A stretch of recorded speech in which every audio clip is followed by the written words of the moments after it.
Thank you, Jenna. As thousands pay their final respects to former President Jimmy Carter in Washington, D.C., many here in Western Mass are also doing the same, just on a local level. Tonight, a look at the symbolic memorial set up in Northampton and the people now using it to bid farewell to our 39th president.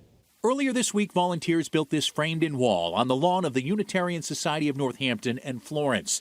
The banging of a hammer would have been music to the ears of former President Jimmy Carter, whose perhaps greatest and lasting legacy was his unfailing support of others, especially through his efforts with Habitat for Humanity. The Carters have been such an inspiration to Habitat for Humanity. They gathered over 100,000 volunteers through the Carter Work Project over the last 40 years and have helped more than 4,000 families across the world in 14 different countries. Megan McDonough, executive director of the Pioneer Valley Habitat for Humanity, along with several others gathering Wednesday afternoon to pay tribute to former President Carter in front of a 2x4 wall. At its center, a door McDonough says stands as a metaphor for both the life and death of our 39th president and his wife, Rosalind. With the Carters passing, into the other realm, I think we wanted to kind of symbolize that passage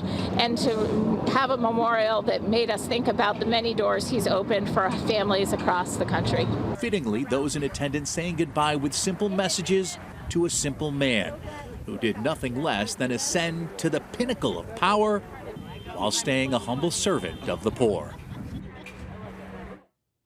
McDonough says lumber from the temporary memorial will eventually be used by Habitat for Humanity later this year.